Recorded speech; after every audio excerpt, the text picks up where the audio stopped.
جو لڑکے ہاتھ سے خواہش پوری کرتے ہیں جائز ہے یا نہیں؟ حرام ہے، ناجائز ہے. اللہ تعالیٰ نے قرآن میں صاف کہہ دیا الا علی ازواجہم او ما ملکت ایمانہم.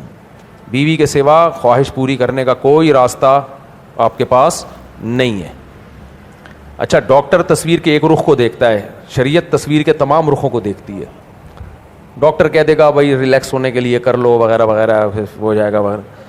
بھائی اس کے دو نقصان ہوں گے، ایک سوسائٹی کو، ایک آپ کی باڈی کو. ڈاکٹر نا ہر چیز کو مادی اعتبار سے دیکھ رہے ہوتے ہیں. ایک ڈاکٹر کی میں نے کتاب پڑھی، وہ کہتے ہیں اس میں کوئی نقصان نہیں ہے، آپ اپنا ٹیسٹ کرائیں بلڈ کا اس کام سے پہلے اور کام کے بعد کرائیں تو کوئی خون کی کمی نہیں ہوتی، کوئی کمزوری نہیں ہوتی. بھائی یہ کیا پاگلوں والی باتیں کر رہے ہو یار تم؟ یہ کوئی طریقہ ہے کہ بلڈ ٹیسٹ کرواؤ؟ تو میں ایک مثال دیتا ہوں. لوط علیہ الصلوۃ والسلام کی قوم لڑکوں سے بدفعلی کرتی تھی. جب لوط علیہ السلام نے اللہ کے عذاب سے ڈرایا، لوط علیہ السلام نے کہا عورت سے نکاح کرو. تو قوم نے کیا کہا؟ ہمیں عورتوں سے نکاح میں کوئی دلچسپی بولو نہیں. اس کا مطلب مردانہ لحاظ سے زیرو ہو گئے تھے کہ نہیں ہو گئے تھے؟ کیا خیال ہے؟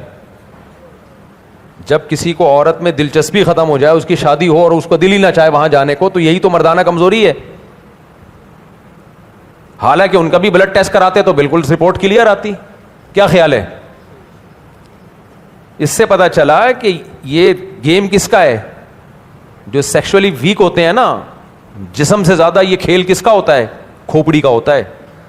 اب لوط علیہ السلام کی قوم میں کیا کون سے وٹامنس کی کمی تھی جو ان کو عورتوں میں دلچسپی کم ہو گئی؟ بھائی وٹامن کی کوئی کمی نہیں، وہ بڑے پاورفل لوگ تھے.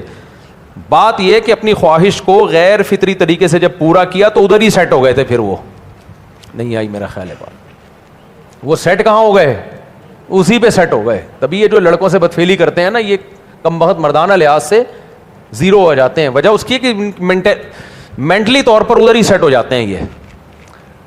تو اب جو ہاتھ سے اپنی خواہشات پوری کرتے ہیں، آہستہ آہستہ مینٹلی طور پر سیٹسفائی وہیں سے ہونا شروع ہو جاتے ہیں. پھر وہ باڈی اس پہ سیٹ ہو جاتی ہے. تو یار ایک باڈی کو اللہ نے بنایا، مرد کو عورت کے لیے بنایا، عورت کو مرد کے لیے بنایا. وہ کسی اور ذریعے سے کریں گے تو شادی کے بعد پھر وہ ڈسٹرب ہوں گے. اس میں وہ سیٹسفائی نہیں ہوتا. آدمی جو ان چیزوں سے بچتا ہے اس طرح سے سیٹسفائی نہیں ہوتا.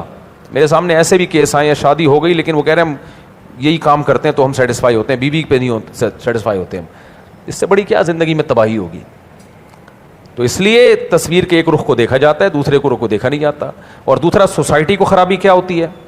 اللہ نے مرد میں یہ شہوت اس لیے مسلط کی ہے کہ مجبور ہو کے شادی کرے وہ. اس سے کیا ہوگا سوسائٹی کو فائدہ؟ اللہ کی کسی بندی کو ٹھکانہ مل جائے گا نہ چاہتے ہوئے بھی. سمجھ میں آ رہی ہے بات؟ یہ کہے گا میں خرچے نہیں اٹھا سکتا، میں یہ نہیں، لیکن مجبور ہو کے کیا کرے گا؟ اس کی ایک مثال دیتا ہوں. ایک آدمی روٹی کا تندور لے کے بیٹھا ہوا ہے روٹی بیچنے کے لیے. آپ کو پتا ہے آج کل روٹی کا ریٹ کیا چل رہا ہے؟ 20 روپے. آپ کو پتا ہے 20 روپے کی روٹی خریدوں گا اس کا بزنس چمک جائے گا، لیکن 20 روپے کی روٹی میں کیوں خریدوں؟ میں اپنے پیسے بچاؤں گا. لیکن اس میں تندور والے کا بیڑا غرق ہو گیا کہ نہیں ہو گیا؟ تو اللہ آپ پہ بھوک کو مسلط کرتا ہے. آپ کہتے ہو یار دل تو چاہ رہا ہے 20 روپے بچا لوں، خون پسینے کی کمائی ہے، لیکن پیٹ اجازت یہ لے 20 کیا 30 لے لے روٹی دے دے یار. پھر جب پیٹ بھرے گا پھر بولے گا ابے پیسے ہی خرچ کر دیے میں نے، یہ کیا ہو گیا؟ لیکن شریعت چاہتی ہے کم وقت خرچ کر تاکہ اس تندور والے کو روزی ملے. تو اللہ نے جن کو بیٹیاں دی ہیں نا، تو اللہ چاہتے ہیں بیٹیوں کو باپ نہ پالے، بیٹیاں جب بالغ ہو جائیں تو ان کو ان کے شوہر پالیں. سمجھ میں آ رہی ہے بات کہ نہیں آ رہی؟ ان کا گھر ہو، ان کو شوہر کی عزت ملے، محبت ملے. اب شوہر کیا کر رہا ہے؟ لونڈے لپاڑے، اب پیسے خرچ ہوتے ہیں، ماں باپ منع کر رہے ہیں، کم وقت تیرا پیسہ تو ادھر چلا جائے گا بیوی کی جیب میں. ہر شخص پیسہ بچانے کی فکر میں لگا ہوا ہے. اللہ نے مرد پہ شہوت اتنی مسلط کر دی اور سارے راستے شہوت پوری کرنے کے بند کر دیے. نہ چاہتے ہوئے بھی کیا کرے گا؟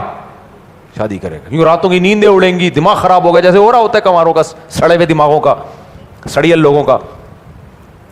تو وہ نہ چاہتے ہوئے کیا کرے گا؟ ابا کر دو، بلیک کلر کی کر دے ابا، کوئی بات نہیں، آڑی ترچھی کر دے، تو وہ کہے گا ابا بس کر دو. تو یہ اللہ نے شہوت مسلط کی ہے تاکہ تم، یہ ہماری چاہتوں پہ نہیں رکھا کہ ہم جب اسٹیبل ہو جائیں. ایکچولی تو اس سے نقصان تو لڑکیوں کا ہو رہا ہے نا، بچیوں کے باپوں کا ہو رہا ہے، ان کے ماں باپ کا ہو رہا ہے، وہ بھی بٹھا کے رکھیں گے. اس لیے اللہ نے، فطرت یہ چاہتی نہیں ہے کہ اس میں انسانوں کو دخل اندازی کا موقع دیا جائے. فطرت چاہتی ہے مسلط کرو، کم وقتوں کرو شادی ہے تمہاری ایسی کی تیسی. اور یہ اللہ تعالیٰ یہ مانتے نہیں ہمارے فلسفے نا کہ ایکچولی یہ بھی ایجوکیشن, ایکچولی اللہ کہتے ہیں نیچر سب سے پہلے ہے, باقی سب چیزیں بعد میں. تو اس لیے یہ اب آپ نے ہاتھ سے لگا دیا لونڈے لپاڑے کو, تو وہ تو شادی 90 سال میں بھی جا کے نہیں کرے گا, وہ ادھر سے پورا ہو جاتا ہے اس کا حساب کتاب, وہ کیا کرے گا جا کے. تبھی تو دیکھو 40 سال کے بڈھے ہو گئے, پتہ نہیں آدمی, ہم کہتے ہیں یار تم کم وقتوں برداشت کیسے کر رہے ہو تم, ہمیں کیا پتا ہوتا کس طرح سے برداشت کر رہے ہیں پھر یہ, تو وہ کہیں اور سیٹ ہو گئے. ایسے لوگوں پھر میں کہتا ہوں ادھر ہی سیٹ رہو, کیا ضرورت ہے, اب ادھر ہی رہو, اب ادھر آنے کی ضرورت نہیں ہے, اسی پہ سیٹ ہو جاؤ. اس لیے میرے بھائی السلام علیکم, جمعے کے 2 فرض سے پہلے ظہر کی فرض پڑھ سکتے ہیں. ظہر کے فرض جائز نہیں ہے جمعے کے دن, اگر قضا ہو گئے ہیں تو پھر تو ٹھیک ہے, ادروائز نہیں پڑھ سکتے. ایک منٹ یہ پرچے مکمل کر دوں پھر. ہمارے کرکٹر پر اعتراض کیا جا رہا ہے کہ یہ لوگ شادی سے پہلے اچھی کرکٹ کھیلتے تھے لیکن بعد میں پرفارمنس نہیں دے رہے, ان کو شادی نہیں کرنی چاہیے تھی. یہ بہت سارے کرکٹر پہ سوال ہوتا ہے. انضمام الحق جو تھا نا, جب کما رہا تھا تو بہت تیز بھاگتا تھا, شادی ہو کے کہتے ہیں رن آؤٹ ہونا شروع ہو گیا, وہ مشہور تھا. لیکن شادی سے اس کا کوئی تعلق نہیں ہے. ہوتا پتہ ہے کیا ہے, سمجھو, شادی ہو جاتی ہے, صحت کا خیال کرنا چھوڑ دیتے ہیں, بھوک لگتی ہے شادی کے بعد, بھوک کیونکہ مینٹلی سکون ملتا ہے نا انسان کو, تو وہ اس بھوک میں بجائے اس کے کہ انڈے پروٹین اور اچھی ڈائٹ لیں, وہ اوٹ پٹانگ چیزیں پھوڑنا شروع کر دیتے ہیں. اکثر دیکھا ہوگا شادی کے بعد گینڈے بننا شروع ہو جاتے ہیں. تو فطرت تو ان کو صحت اچھی کر رہی ہوتی ہے, بھوک لگا کے, سکون دے کے کہ اب اچھی چیزیں کھاؤ, وہ اچھی کے بجائے بریانیاں پھوڑیں گے. پھر بیگم کے ساتھ جا رہے ہیں ادھر ہوٹلوں پہ کھانا کھا رہے ہیں, رات کو دیر سے گھر آ رہے ہیں, وہ بیڑا غرق کر دیتے ہیں. وہ پھر ایسی جگہوں سے چیزیں نکلنا شروع ہو جاتی ہیں جو قدرت نے بنائی نہیں ہے. وہ چیزیں یہاں سے ایک کولا ادھر کو جا رہا ہے, دوسرا کولا ادھر کو نکل گیا, دونوں کے سائز میں بھی فرق آ گیا کولوں کے, اور توند ادھر سے, عجیب سے. دیکھو شادی کے بعد حال کیا ہوتا ہے. تو وہ فطرت تو آپ کی صحت اچھا کرنا چاہتی ہے. دیکھو چہرے پہ رونق کیسے آ جاتی ہے شادی کے بعد. تو یہ بالکل ایسا ہی ہے جیسے آپ جم گئے. ہمارے ایک دوست ہیں باریک سا لڑکا, میں نے اس کو بہت سمجھایا جم جایا کرو, بہت باریک ہو تم, بس ناڑا ڈال سکتے ہیں تمہارے ذریعے سے شلوار میں, اتنی سلائی بن چکے ہو تم. میرا بھانجا ہی ہے, اسی کی بات کروں, بہت باریک سا ہے نا, آپ نے دیکھا ہوگا. تو میں نے کہا تم روز بروز اور باریک ہوتے جا رہے ہو, تو جم جاؤ, تھوڑا ویٹ شیٹ اٹھاؤ. تو اس نے کہا ٹھیک ہے میں جاتا ہوں. تو میں نے اس کو بولا کہ جم جانے کے بعد اگر پراٹھے ہی کھانے ہیں, برگر کھانے, پھر مت جاؤ. کیونکہ ہوتا یہ ہے کہ جب جم جاتے ہیں بھوک ڈبل ہو جاتی ہے, پھر جو کھائیں گے وہ باڈی کو ٹھا کر کے لگے گا. اب آپ نے برگر اور پیزے پھوڑنا شروع کر دیے, پھر تو غلط قسم کا فیٹ آ جائے گا نا باڈی میں. میں نے کہا گینڈے جیسے موٹے ہو جاؤ گے, اس سے بہتر پہلے ڈائٹ پلان بناؤ پھر جاؤ. کھانا کیا ہے, تو یہی ہوتا ہے کہ اب یہ تو نہیں کہیں گے کہ جم جا کے آدمی ٹھوس ہو جاتا ہے, موٹا ہو جاتا ہے. نہیں بھائی, جم جانے سے تو صحت بنتی ہے, لیکن اس کے بعد آپ کھا کیا رہے ہیں. اس طرح شادی کرنا تو فطرت ہے بھائی, اس سے تو صحت بنتی ہے اور زیادہ فریش ہو جاتا ہے آدمی. لیکن مصیبت شادی شدہ لوگوں کے ساتھ ہے کہ شادی کے بعد یہ ٹھوس ہو جاتے ہیں اور پھر کھاتے لیٹ کھانا شادیوں میں, اور جب بھوک ڈبل ہو جاتی ہے تو غلط چیزیں کھا رہے ہوتے ہیں. تو یہ اپنا نقصان ہے ان کا. تو اس لیے اس میں شادی کو برا مت کہیں, اپنی خوراک کو برا کہیں. جی بھائی کچھ پوچھنا چاہتے ہیں؟ میرا نام سید طاہر جمال ہے, 70 کا رہائشی ہوں. جیسے ابھی آپ نے کہا کہ اللہ تعالیٰ نے ایک نظام رکھا ہے تاکہ جو لڑکیاں ہیں ان کے بھی گھر بن سکے اور ساری ذمہ داری ماں باپ پر نہ ہو. اسی طرح بیواؤں کے اور متعلقاؤں کے بارے میں بھی علماء نے کہا ہے کہ اس بات کا اہتمام کرے کہ ان سے نکاح کرے. میں نے کچھ عرصے پہلے ایک بیوہ سے نکاح کیا, چونکہ میرے پہلی بیوی سے اولاد نہیں تھی, تو لہذا جو بیوہ ہیں ان کے 2 بچے ہیں. تو میں نے نکاح کیا تو اس بحث کے اوپر کہ گھر والوں نے کہا کہ یہ ہمارے بچے نہیں ہیں, تمہارے ذاتی بچے نہیں ہیں, تمہارے نکاح سے بچے نہیں ہیں. انہوں نے مجھے گھر سے نکال دیا اور کہا کہ ہم ان کو قبول نہیں کرتے. صحیح. اس کے بارے میں شریعت کا کیا؟ دیکھیں, یہ میں بہت دفعہ بتا چکا ہوں, جب آپ کسی بیوہ سے شادی کر کے اس کے بچے رکھ رہے ہیں تو آپ رکھیں, اپنے خاندان کو نہیں پہنائیں. وہ یہ پھر لمٹ کو کراس کرنے والی بات ہو جاتی ہے. آپ پہلی بیوی کو بھی نہیں زبردستی دے سکتے وہ, کیونکہ انسان صرف اپنے بچوں کو پالنے کا مکلف ہے, دوسرے کے بچوں کو وہ کیوں پالیں؟ پالنے تو بہت اچھی بات ہے, ثواب کی بات ہے, لیکن جب نہیں ذہن ہے تو آپ زبردستی تھوڑی کر سکتے ہیں. مثال کے طور پر آپ 2-4 یتیم بچے محلے میں وہ لا کے اپنی اماں کو پکڑا دیں, اماں ان کو پالو, بہت ثواب ہے. اماں کہیں گی ثواب کا کام میں اپنی اختیار سے کروں گی, بھائی میرے اوپر زبردستی کیوں ڈال رہا ہے. تو یہ میں کئی بار بتا چکا ہوں کہ کسی بیوہ طلاق یافتہ کے بچوں کو جب پالیں تو پھر وہ اپنی پہلی بیوی کو اس کی مرضی کے بغیر نہیں پہنائیں زبردستی. اس پر لازم نہیں ہے کہ وہ آپ کے سوتیلے بچوں کو پالے, بلکہ اس پہ یہ بھی لازم نہیں کہ آپ کی دوسری بیوی سے جو بچے پیدا ہوں ان کو بھی زبردستی پالے. وہ یہ بھی لازم, آپ ذمہ داری اٹھائیں, ان کو الگ رکھیں. نہیں, اس بیوہ کو آپ الگ گھر لے کے دیں, چاہے فلیٹ لے لیں ایک آدھ کمرے کا سستا لے لیں, اور بچے ادھر ہی رہیں گے اپنی ماں کے ساتھ.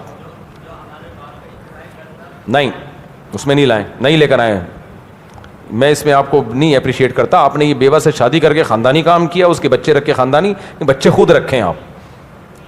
سمجھ میں آ رہی ہے بات؟ بچے ماں کے ساتھ رہیں, آپ کے ساتھ رہیں, پہلی بیوی کے ساتھ بھی نہیں اور اپنے والدین اور رشتہ داروں کے ساتھ بھی نہیں. پھر وہ ایکسیپٹ کر لیں, مل لیں, اچھی بات ہے. نہیں ملیں تو کوئی زبردستی نہیں ہے اس پہ, زبردستی نہ کریں ان پہ کہ نہیں جی لو, نہیں جی لو. یہ غلط ہو جائے گا پھر. سمجھ میں آ رہی بات؟ نہیں, گھر میں آپ کا حصہ کیوں مارا گیا؟ وہ تو وراثت کا حصہ آپ کو ملے گا لازمی. نہیں دے رہے تو یہ غلط کر رہے ہیں. اگر آپ کا وراثت کا حصہ نہیں دے رہے تو غلط کر رہے ہیں. اس گھر میں آپ رہ سکتے ہیں. دیکھو, میں کسی گھر میں اگر شریک ہوں تو میں خود تو رہ سکتا ہوں نا, لیکن میں اس گھر کے افراد کی مرضی کے بغیر دوسروں کو تھوڑی لا کے رکھ سکتا ہوں وہاں پہ. ایک آسان مثال دیتا ہوں. فرض کر لو ہم 4 بھائی ایک گھر میں شریک ہیں. ایک 500 گز کا گھر ہے جو ہم 4 بھائیوں کا ہے. فرض کر لو سب بھائیوں کی ایک ایک بیگم رہ رہی ہے. میں نے 4 لا کے رکھ دی وہاں پہ. وہ بولیں گے بھائی تیرا بھی 1/4 حصہ ہے, ہمارا بھی 1/4 ہے, ہم سب کی ایک ایک اور تیری 4. تو میں کہوں اسلام میں 4 شادیاں جائز ہیں. اور پھر ان 4 کے فرض کر لو کہ وہ بیوہ ہوں, ان کے پرانوں سے 4 بچے بھی ہوں. 16 بچے میں نے لا کے تھوپ دیے ادھر. اور میں کہا بیوہ سے شادی بہت ثواب ہے, اس کے بچوں کو پالنا. وہ کہیں گے تیرے لیے ثواب ہے نا, تو پال لے بھائی الگ فلیٹ لے کے, کیا خیال ہے؟ تو اس میں تو 1/4 ہی رہے گا نا, کیا خیال ہے؟ تو یہ معاملات میں شریعت ایکوریسی چاہتی ہے, 1 نمبر ہی ہونی چاہیے. تو اس لیے بیوہ کے بچوں کو رکھیں. نبی نے بیوہ کے بچوں کو پالا ہے, اپنے خرچے پہ پالیں, ان کو الگ فلیٹ لے کے دیں, وہاں وہ اپنی ماں کے ساتھ رہیں, آپ بھی رہیں وہاں پہ. اور پھر آپ کے رشتہ دار اگر ان سے ملیں اچھی بات ہے, بہت ثواب ہے. نہیں ملیں تو زبردستی نہیں ان پہ مسلط کریں اس کو. جی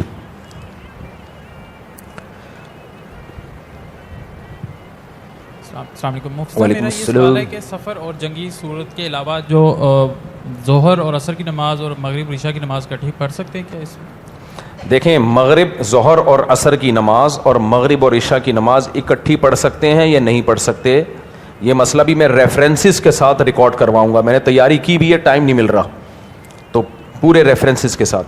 اس کا خلاصہ فی الحال آپ یہ سمجھ لیں کہ بخاری مسلم کی صحیح حدیثیں ہیں جن میں ہے کہ نبی صلی اللہ علیہ وسلم نے ظہر اور عصر کو ملا کے پڑھا ہے, اور بعض صحابہ نے بھی ہے ملا کے پڑھا ہے. یہ تو بات ثابت شدہ ہے. لیکن اس ملانے کا مطلب کیا ہے؟ مطلب کیا ہے ملانے کا؟ بعض فقہا کہتے ہیں ملانے کا مطلب یہ ہے کہ ظہر کے ٹائم پہ ہی عصر, یا عصر کے ٹائم داخل ہونے کے بعد ظہر عصر ملائی. امام ابو حنیفہ اور آپ کے دونوں شاگرد اور عبداللہ بن مسعود رضی اللہ تعالیٰ عنہ کہتے ہیں یہ نہیں ہے, ہرگز نہیں. عبداللہ بن مسعود صاف طور پر بخاری کی حدیث ہے کہ نبی نے کبھی 2 نمازیں اکٹھی نہیں پڑھی ہیں. اکٹھی کا مطلب وقت میں داخل کر کے, سوائے حج کے موقع پہ. تو جو اکٹھی پڑھی ہیں وہ کیسی ہیں؟ بخاری کی حدیث میں ہے کہ مغرب کو آپ ڈیلے کریں بالکل اینڈنگ وقت میں, یعنی یہ بھی مجبوری میں, اور مغرب پڑھیں جب عشاء کا ٹائم شروع ہونے والا ہو.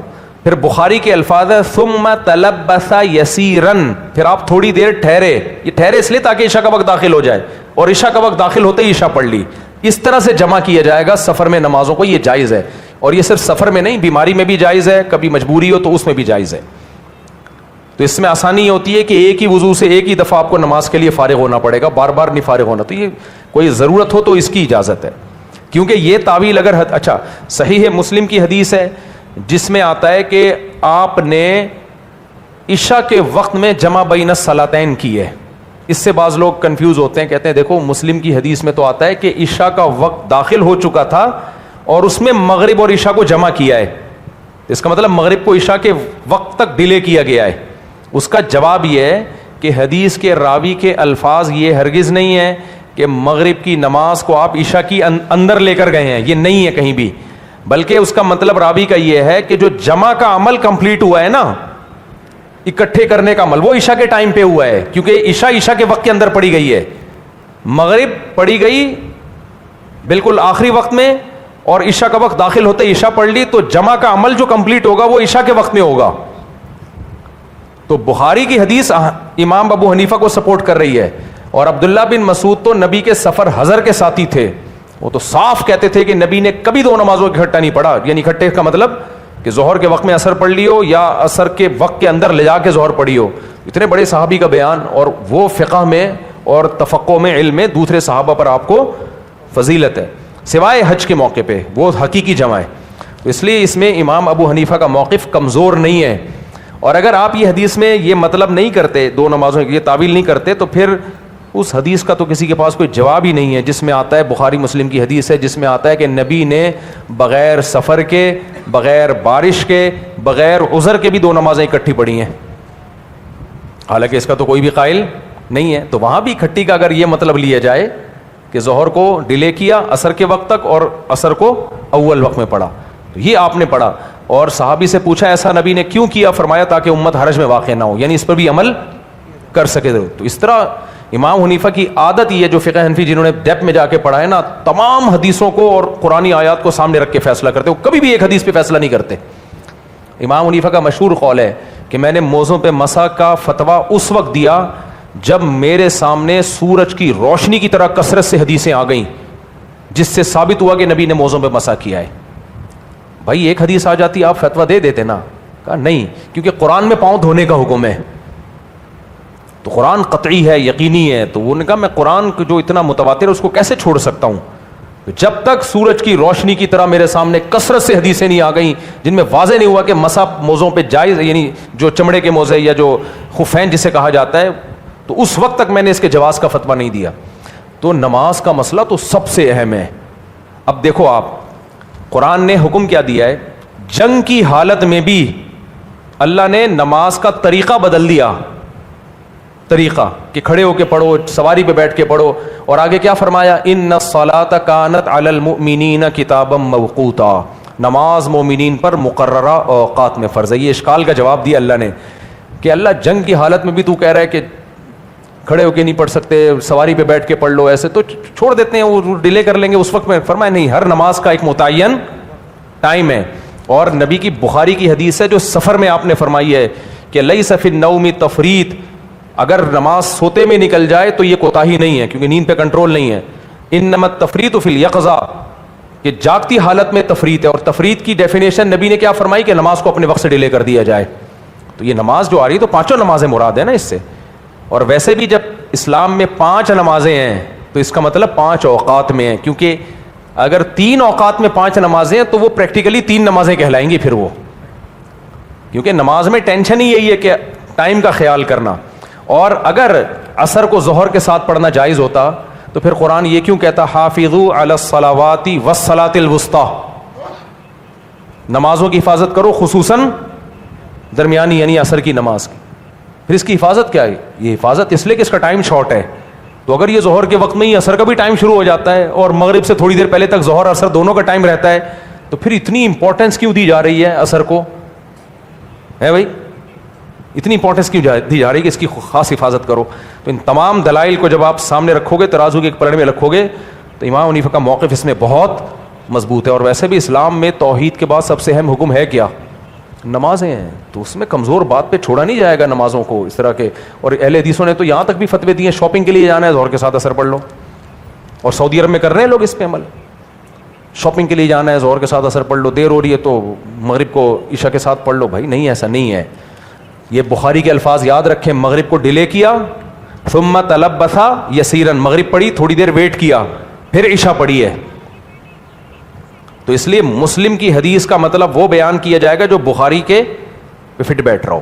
اس پہ میں انشاءاللہ پورے نا ریفرنسز کے ساتھ صحابہ کا عمل کیا تھا، پورے ریفرنسز کے ساتھ انشاءاللہ اس پہ ریکارڈ کرواؤں گا. پھر کیونکہ آج کل لوگوں نے بہت شروع کر دیا ہے.